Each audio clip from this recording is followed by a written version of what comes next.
Darren, we're down here at Beckley Park in Geelong. Tell us about your journey to be finding yourself from the cricket fields to the dog track. It's happened pretty quickly, really. I didn't really know what I was going to do after I played cricket. I obviously loved the dogs and the greyhound racing industry, and through the ACA and Cricket Victoria, I got a chance to do a work placement with a leading trainer in Victoria, Darren McDonald, and had 2 weeks there, and he offered me a job pretty much straight away, and I took it, and I'm loving it. I've loved every minute. I've been working for 6 weeks now, so I'm learning heaps from him and just really enjoying what I'm doing. So, I mean, this is a beyond the boundary placement, which is a work placement that the ACA conducts with support from Cricket Australia and obviously Cricket Victoria. So you had a work experience of a couple of weeks with Darren? Yeah, that's right. Ben Robinson, who's the Career and Welfare Officer at Cricket Victoria, asked me what I'd like to do, and I said I'd like to work with greyhounds in some capacity.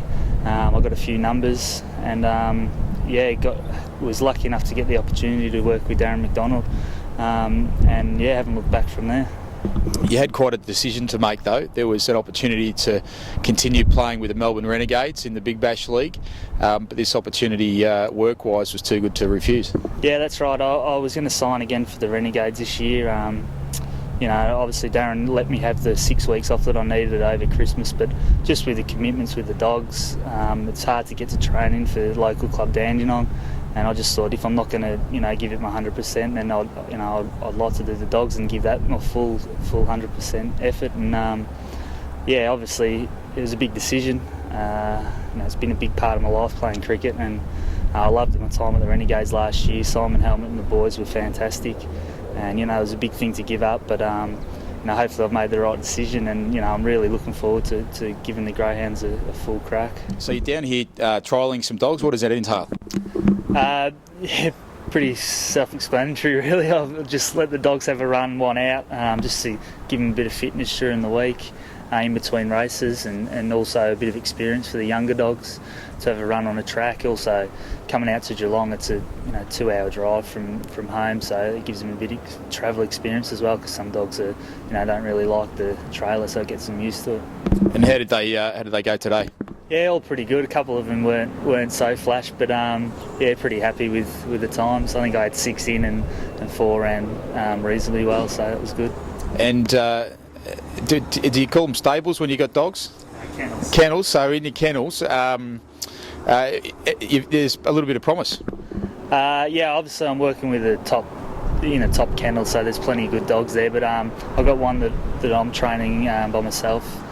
From the kennels, and he's had 6 starts for me and had 3 wins, so he's going really well, and we're looking to a puppy classic in a couple of weeks at Cranbourne, so hopefully he can reproduce his best form, and he'll have a shot.